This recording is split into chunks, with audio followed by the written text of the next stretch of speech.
نحمده ونصلي ونسلم على سيدنا ومولانا محمد نبي الأمين المكين الكريم الرؤوف الرحيم أما بعد فأعوذ بالله من الشيطان الرجيم بسم الله الرحمن الرحيم فلا تطع الكافرين وجاهدهم به جهادا كبيرا صدق الله مولانا العظيم اللهم صل على سيدنا ومولانا محمد وعلى آلہ وصحبہ وبارک وسلم۔ حاضرین گرامی، اللہ تبارک و تعالیٰ کا فضل و احسان ہے کہ اس نے ہمیں اپنے حبیب مکرم صلی اللہ علیہ وآلہ وسلم کی امت میں پیدا فرمایا اور حضور رحمت دو عالم صلی اللہ علیہ وآلہ وسلم کے توسل سے ہمارے لیے بے شمار آسانیاں فرمائیں، بے شمار رحمتیں اور برکتیں عطا فرمائیں۔ پچھلے جمعۃ المبارک میں ہم نے جہاد کے عنوان پر گفتگو شروع کی تھی اور جہاد کے لغوی معنی مختلف ائمہ لغت کے اقوال کی اور ان کی کتب کی روشنی میں ہم نے بیان کی۔ آج کے جمعہ میں ہم جہاد کی اسی گفتگو کو آگے بڑھاتے ہوئے اس پر مزید بات کریں گے اور دیکھیں گے کہ قرآن مجید میں یہ جو لفظ جہاد ہے اس کو اللہ تبارک و تعالیٰ نے خصوصاً مکی صورتوں میں، یعنی وہ صورتیں جو حضور نبی اکرم صلی اللہ علیہ وسلم پر مکہ المکرمہ میں نازل ہوئیں، ان میں اس لفظ کا استعمال فرمایا جہاد کا، تو وہ کس معنی اور مفہوم میں استعمال کیا گیا۔ تو 5 آیات کی روشنی میں اس پر ہم بات کریں گے اور اس کے بعد کچھ ائمہ کرام کی روشنی میں، ان کے اقوال کی روشنی میں جہاد کی اقسام پر بات کریں گے۔ تو قرآن مجید فرقان حمید کی آیت کریمہ جو ابتدا میں پڑھی گئی ہے سورہ الفرقان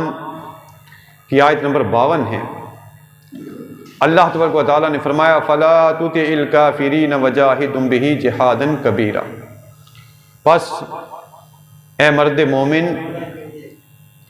تو کافروں کا کہنا نہ مان اور تو اس قرآن کی دعوت اور دلائل کے ذریعے ان کے ساتھ بڑا جہاد کر، یعنی عملی طور پر انہیں توحید پر قائل کر۔ یہ اللہ تعالیٰ نے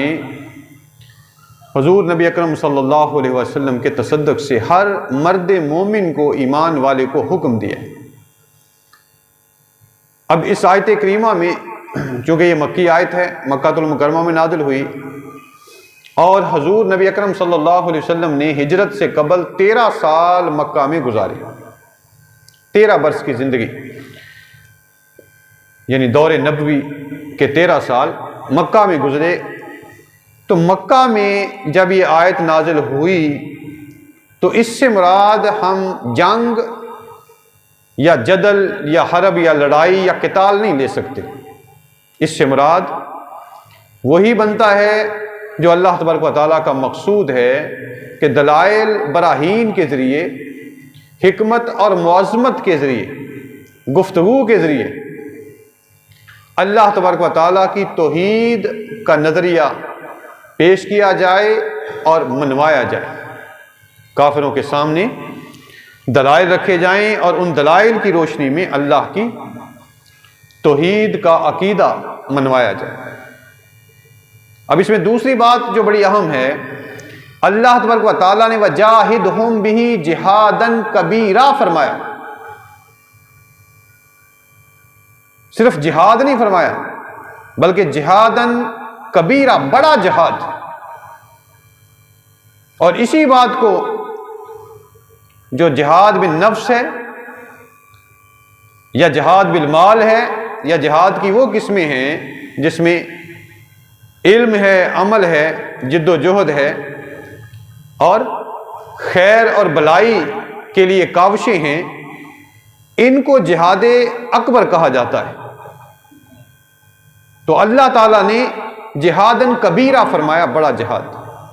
تو گویا کہ علم کے ساتھ جہاد کرنا، دلائل و براہین کے ساتھ جہاد کرنا، اور اپنا نظریہ اور اپنا عقیدہ ثابت کرنا، یہ اللہ کے نزدیک بڑا جہاد۔ پھر اسی طرح سورہ العنکبوت کی آیت نمبر 6 میں اللہ تعالیٰ نے فرمایا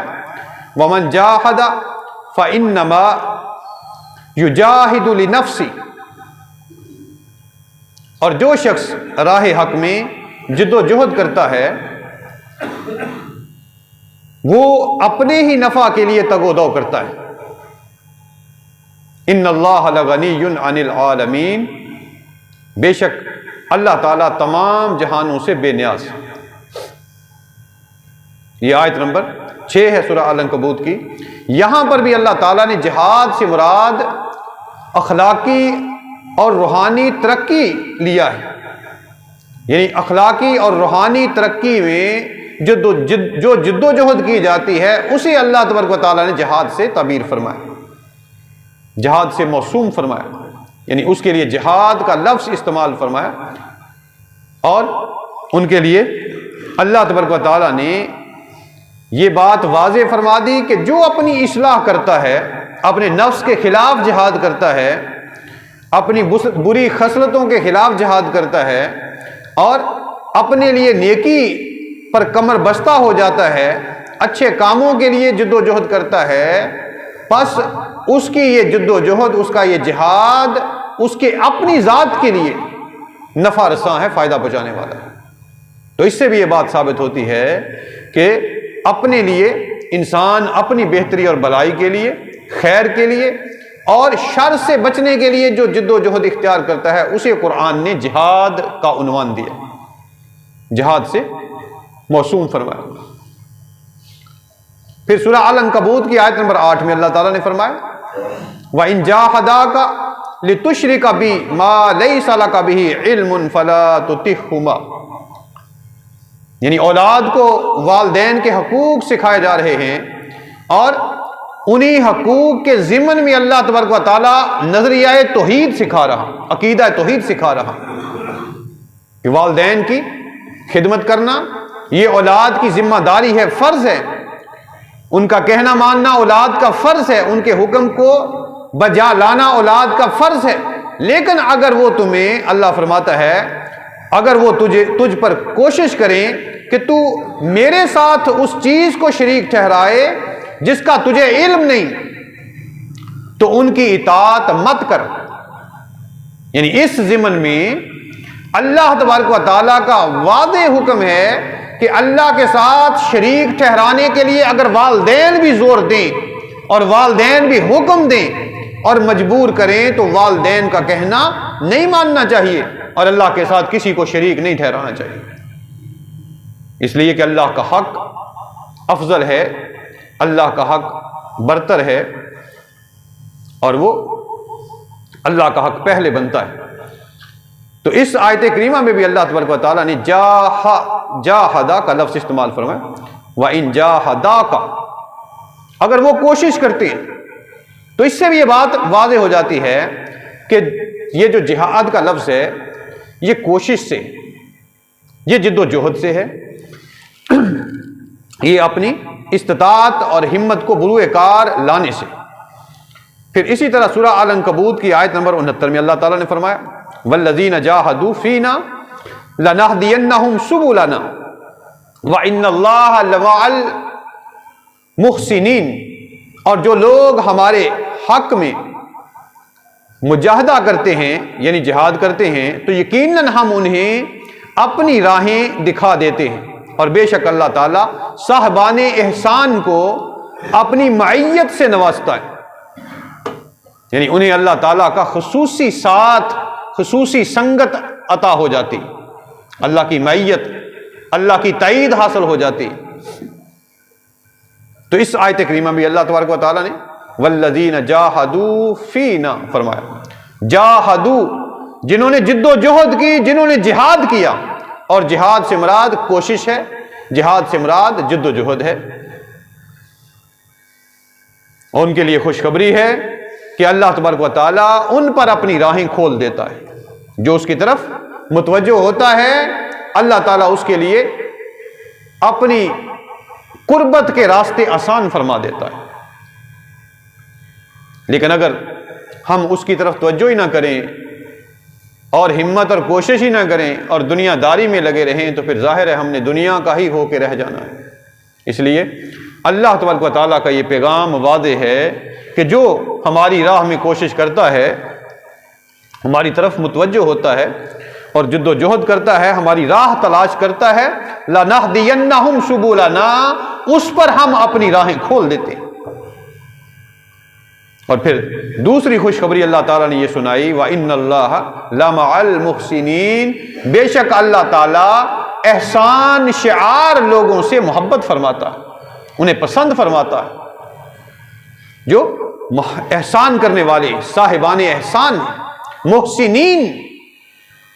احسان کرنے والے، نیکی کرنے والے، دوسروں کے کام آنے والے، دوسروں کی بھلائی کے لیے کام کرنے والے،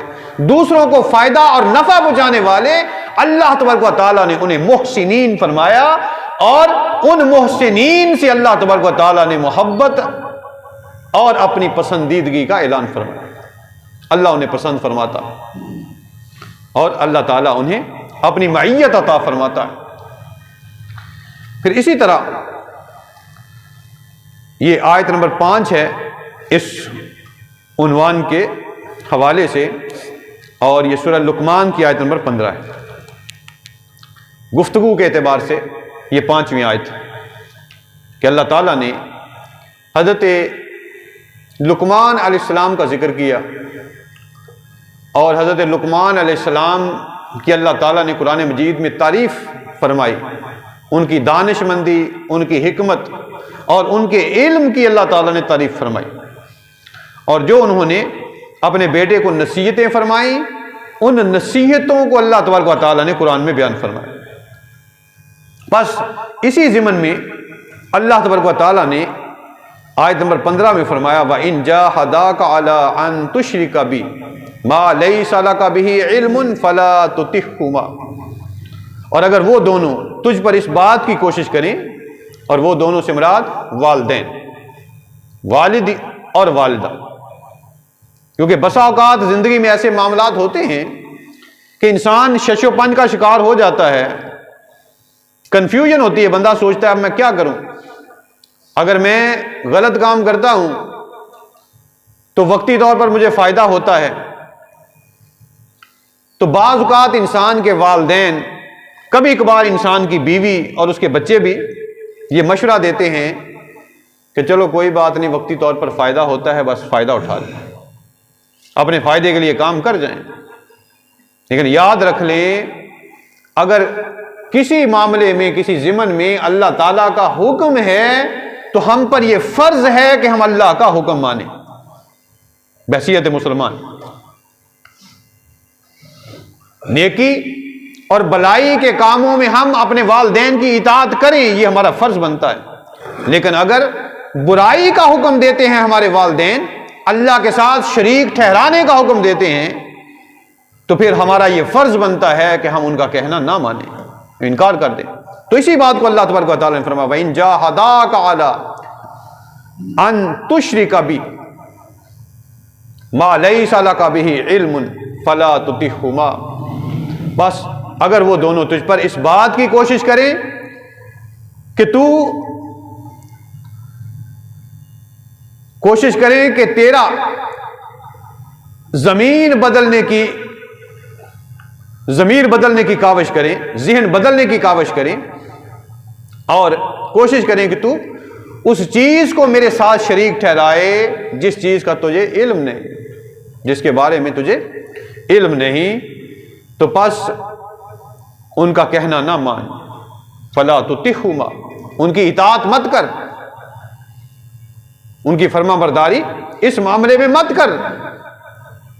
تو اس آیت کریمہ میں بھی جو قابل غور لفظ ہے وہ جاہداک، تجھ پر کوشش کریں، یعنی یہ نہیں اللہ تعالیٰ نے اس کا ترجمہ، ہمارے جو علماء ہیں انہوں نے کہیں بھی یہ نہیں کیا ہے کہ وہ تجھ پر جہاد کریں. لفظ وہی ہے لیکن اس کا معنی اور مفہوم وہ نہیں ہے جو ہم لیتے ہیں عموماً. تو یہ 5 آیات قرآن مجید میں سے پڑھی گئیں. ان 5 آیات میں اللہ تبارک و تعالیٰ نے جہاد کا لفظ استعمال کیا، جہاد کا ذکر فرمایا، اور جہاد سے مراد جد و جہد، کوشش، سعی. جہاد سے مراد کاوش، جہاد سے مراد اپنی ہمت اور استطاعت یا طاقت کے مطابق کام کرنا ہے. یعنی جہاد سے مراد لڑائی نہیں ہے، حرب نہیں. اب اس ضمن میں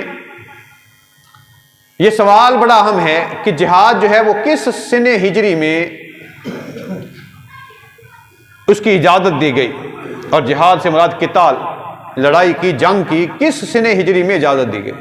اس حوالے سے 2 قول علماء امت کے، مفسرین کے ہیں. اور مفسرین کا ایک طبقہ جو ہے جس کو امام طبری نے اپنی تفسیر میں بیان کیا، ان کے مطابق دفاعی جہاد کی اجازت قرآنی حکم جو اللہ تعالیٰ نے سورہ الحج کی آیت نمبر 39 میں بیان فرمایا، اذن للذین یقاتلون بانہم ظلموا. اس آیت کریمہ کے تحت امام طبری فرماتے ہیں کہ اللہ تبارک و تعالیٰ نے مسلمانوں کو دفاعی جنگ کرنے کی اجازت عطا فرمائی. یہ سورہ الحج آیت نمبر 39 اس کے تحت. اب اس آیت کریمہ کو اگر آپ دیکھیں کہ اللہ تعالیٰ نے اوذینا کے لفظ کے ساتھ جو اجازت دی ہے تو وہ اجازت کس نوعیت کی ہے؟ اوذینا للذین یقاتلون بانہم ظلموا. اللہ تعالیٰ نے انہیں اجازت دی کہ وہ لڑائی کریں، قتال کریں. کیوں؟ بِأَنَّهُمْ ظُلِمُوا، اس وجہ سے کہ ان پر ظلم ہوا. اس کا مطلب یہ ہے کہ مسلمانوں پر ظلم ہونے کی صورت میں انہیں دفاعی جنگ کرنے کی اجازت دی گئی. یعنی قرآن ہے بِأَنَّهُمْ ظُلِمُوا، اس وجہ سے کہ ان پر ظلم ہوا. مسلمانوں کے مال مویشی لوٹے جاتے تھے، مسلمانوں کا نقصان کیا جاتا تھا، اور ان پر جنگ مسلط کی جاتی تھی. تو اس صورت میں مسلمانوں کو اللہ تعالیٰ نے اجازت دی کہ وہ جنگ کریں کیونکہ ان پر ظلم ہوا. تو اس سے یہ بات ثابت ہوتی ہے کہ اللہ تعالیٰ نے مسلمانوں کو لڑائی، جنگ اور قتال کی اجازت کافروں کے ظلم کی صورت میں دی ہے کہ کفار اور مشرکین نے ان پر ظلم کیا، وہ ظلم کرتے تھے، اس وجہ سے اللہ تعالیٰ نے اجازت دی ہے. اللہ تعالیٰ نے مطلقاً لڑائی کرنے اور جنگ کرنے کی اجازت نہیں دی. اس سے یہ بات ثابت ہوتی ہے کہ اسلام کا مزاج یہ نہیں ہے کہ اسلام کے ماننے والے جب ان کے دل میں آئے، ان کے پاس اسلحہ موجود ہو تو وہ کسی نہ کسی قوم پر چڑھ دوڑیں. اسلام نے اس کی اجازت نہیں دی کہیں. یہ ایک طبقے کا خیال ہے کہ سورہ الحج کی اس آیت کریمہ جو آیت نمبر 39 ہے، اس میں اللہ تبارک و تعالیٰ نے دوسرا طبقہ جو ہے مفسرین کا، اس کے مطابق حضور نبی اکرم صلی اللہ علیہ وسلم کے وصال مبارک سے 3 برس قبل اللہ تعالیٰ نے مسلمانوں کو جنگ کرنے کی اجازت دی. محض 3 برس قبل. اور یہ موقع تھا جب حضور نبی اکرم صلی اللہ علیہ وسلم کے درمیان، یعنی مسلمانوں کے درمیان اور مشرکین مکہ کے درمیان صلح حدیبیہ کا معاہدہ طے پایا. حدیبیہ کا معاہدہ، صلح حدیبیہ کا معاہدہ جب طے پایا تو اس کے کچھ عرصہ بعد تک امن اور سکون رہا، امن قائم رہا. لیکن پھر کچھ ہی دیر بعد مشرکین مکہ نے معاہدہ توڑ دیا. جب انہوں نے معاہدہ توڑ دیا تو پھر اللہ تبارک و تعالیٰ نے سورہ توبہ نازل فرمائی اور برات کا اعلان کیا کہ اب ان کے ساتھ جو معاہدہ تھا وہ ٹوٹ گیا. اللہ تعالیٰ نے بیزاری کا اعلان فرمایا کہ اب ان کے ساتھ جو معاہدہ تھا امن کا وہ ٹوٹ گیا. اور توڑا انہوں نے ہے، بس ان کے معاہدہ توڑنے کی وجہ سے اب مسلمانوں کو اللہ تعالیٰ نے اجازت دے دی کہ اگر وہ جنگ کریں گے تو تمہیں بھی اجازت ہے تم بھی ان کے ساتھ جنگ کرو. اب اس سے اندازہ کر لیں کہ جو صلح حدیبیہ ہے یہ 6 ہجری میں ہوا، 6 ہجری میں، اور 6 ہجری کے بعد وہ قائم رہا معاہدہ 1 برس یا اس سے کچھ زیادہ۔ تو اس سے مفسرین نے یہ فکر اخذ کی ہے کہ حضور نبی اکرم صلی اللہ علیہ وسلم کے وصال سے 3 برس قبل اللہ تعالیٰ نے مسلمانوں کو جنگ کرنے کی اجازت دی۔ اب قرآن مجید میں جو لفظ جہاد کا استعمال ہے اور اس کے معنی کا تعین ہے، اس حوالے سے جو لغوی معنی تھے وہ تو پچھلی گفتگو میں بیان کیے گئے تھے، تو اس کا جو تعین ہے یہ بہت ضروری ہے۔ قرآن مجید فرقان حمید میں لفظ جہاد جو ہے یہ 18 صورتوں میں اور 36 آیات میں، یعنی 36 مختلف آیات میں 41 مرتبہ اللہ تعالیٰ نے استعمال فرمایا، اس لفظ کو بیان کیا، لفظ جہاد۔ اور جو بیان کیا جاہدو، جاہد، جاہدا، جاہدا، یجاہدون اور المجاہدون وغیرہ، یہ لفظ اللہ تعالیٰ نے بیان فرمایا۔ اب اس میں 36 میں سے 31 آیات کا جو متن ہے اور اس کا سیاق و سباق ہے، اس کو اگر ہم پڑھیں تو اس میں کہیں بھی اس لفظ جہاد سے پہلے اور اس کے بعد، یعنی سیاق و سباق کا یہ مطلب ہے کہ اس سے قبل یا اس کے معاً ساتھ اللہ تعالیٰ نے کہیں بھی جنگ کا ذکر نہیں کیا، لڑائی کا ذکر نہیں کیا۔ 4 مقام ایسے ہیں جہاں اللہ تعالیٰ نے اس لفظ کے ساتھ یعنی لفظ جہاد کے ساتھ جنگ کا ذکر کیا، اور وہ جنگ کا ذکر اسی ضمن میں ہے کہ کافروں نے مسلمانوں کے ساتھ جنگ کی، کافروں نے مسلمانوں پر جنگ مسلط کی، پس اس صورت میں اللہ تبارک و تعالیٰ نے جہاد کرنے کا حکم دیا اور اجازت دی۔ اس سے آپ اندازہ کر لیں کہ قرآن مجید نے اس لفظ کا تعین خود کر دیا ہے کہ یہ جو لفظ جہاد ہے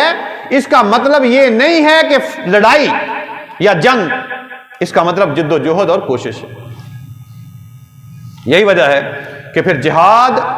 اور قتال کو اللہ تبارک و تعالیٰ نے پورے قرآن میں کہیں بھی اکٹھا بیان نہیں کیا، یعنی جہاں بھی یہ لفظ استعمال ہوئے الگ الگ بیان ہوئے، اللہ تعالیٰ نے خلط ملط نہیں کیے کہیں بھی، یعنی ملا کر جوڑ کر ان کو بیان نہیں فرمایا۔ تو اس سے بھی یہ بات ثابت ہوتی ہے کہ قتال الگ ہے اور جہاد الگ ہے۔ جسے ہم جہاد سمجھتے ہیں وہ جہاد نہیں، وہ قتال ہے، وہ حرب ہے، لڑائی ہے۔ پھر اسی طرح جو مقاصد جنگ جو ہیں اس حوالے سے اللہ تعالیٰ نے قرآن مجید میں لفظ حرب کا استعمال کیا، یعنی الگ طور پر لفظ حرب کا استعمال کیا گیا، اور حرب اور جہاد کو بھی اللہ تعالیٰ نے الگ استعمال کیا، اور حرب کو اللہ تبارک و تعالیٰ نے منفی معنی اور مفہوم کے طور پر استعمال کیا، منفی معنی میں، یعنی اسے پازیٹیو یا مثبت طور پر بیان نہیں کیا گیا۔ تو یہ بھی ایک فرق ہے جہاد اور حرب میں، جہاد اور قتال میں۔ پھر اسی طرح جہاد اور بغاوت جو ہے اس کو الگ الگ اللہ تعالیٰ نے بیان کیا، اور اس کو ائمہ کرام نے بھی اسی طرح ہی بیان کیا گیا۔ اب اختصار کے ساتھ جہاد کی جو اقسام ہے اس حوالے سے حضور نبی اکرم صلی اللہ علیہ وسلم کی احادیث کی روشنی میں اور قرآن کی آیات کی روشنی میں صحابہ کرام نے اور ان کے بعد ائمہ امت نے اس سے جو معنی اخذ کیا ہے وہ ائمہ کی اقوال کی روشنی میں یہ بات واضح ہو جاتی ہے۔ تو اختصار کے ساتھ اس کا ہم جائزہ لیتے ہیں۔ سب سے پہلے امام ابن حزم الفصل فی الملل والنحل ان کی کتاب ہے، اس میں فرماتے ہیں کہ ابو محمد نے فرمایا، میری طرف توجہ رکھیں آپ لوگ، ابو محمد نے فرمایا ہے کہ بے شک جہاد کی 3 قسمیں، کتنی قسمیں ہیں بولیے؟ 3 قسمیں۔ آپ فرماتے ہیں زبان سے دعوت اللہ دی جائے، یعنی پہلی قسم جہاد کی زبان سے اللہ کی طرف دعوت دی جائے۔ دوسری قسم جنگ مسلط ہونے کی صورت میں حکمت اور تدبیر کے ساتھ لڑنا، اور تیسری قسم حملہ آور کے جواب میں دفاع کرتے ہوئے ہاتھ سے چوب یا چوٹ لگا کر جہاد کرنا، یہ تیسری قسم۔ پھر اسی طرح امام سمعانی علیہ رحمہ نے سورۃ الحج کی آیت نمبر 78 کی وضاحت میں اس بات کو بیان کیا، اور انہوں نے جہاد جان و مال، جان و دل اور مال کے ساتھ ہوتا ہے۔ امام سمعانی نے لکھا کہ جہاد جان و دل اور مال کے ساتھ ہوتا ہے۔ جہاد بن نفس تو اس سے مراد ہے طاعات کو بجا لانا، رہا جہاد بن نفس تو اس سے مراد ہے طاعات کو بجا لانا اور امور میں سے مشکل ترین کو چننا،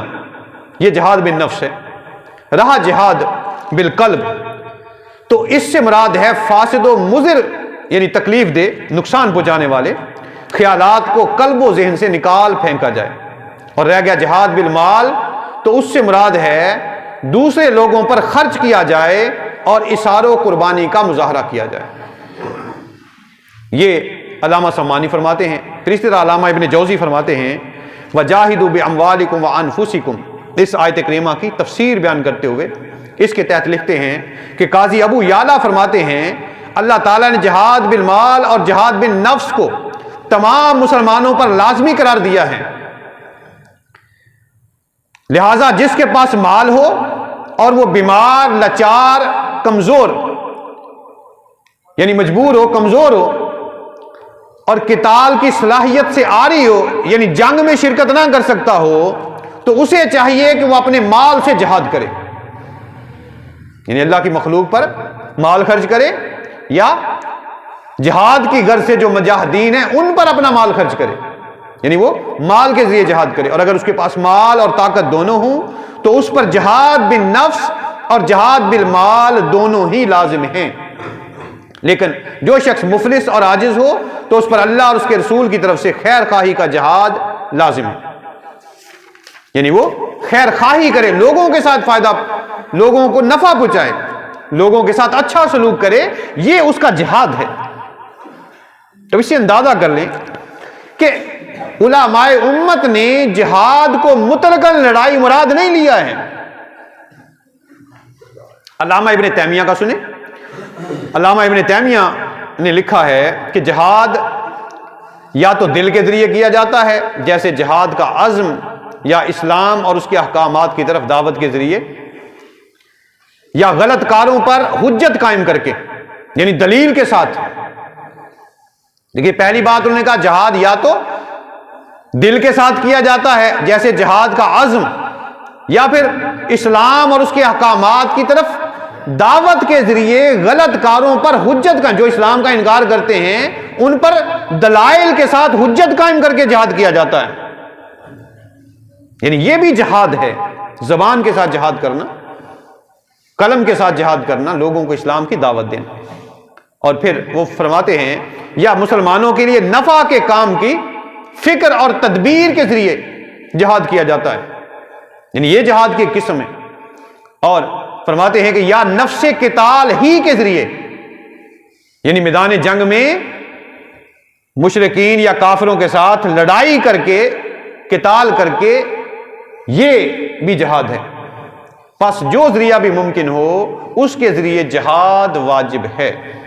یعنی ہر مسلمان پر جہاد واجب ہے۔ وہ جہاد اصغر کر سکتا ہے تو کرے، نہیں تو وہ جہاد اکبر ضرور کرے، یعنی اپنے معاشرے میں رہ کر جد و جہد کرے۔ اور آخری جو حوالہ ہے امام ابن الحاج المالکی علیہ رحمہ کا ہے، وہ فرماتے ہیں جہاد کی دو بنیادی قسمیں ہیں، جہاد اصغر اور جہاد اکبر۔ جہاد اکبر سے مراد جہاد بن نفس ہے، اس کی اور اس کی بنیاد حضور نبی اکرم صلی اللہ علیہ وسلم کا یہ قول ہے، یہ فرمان ہے کہ آقا صلی اللہ علیہ وسلم نے فرمایا حبتم من الجہاد الاصغر الى الجہاد الاکبر،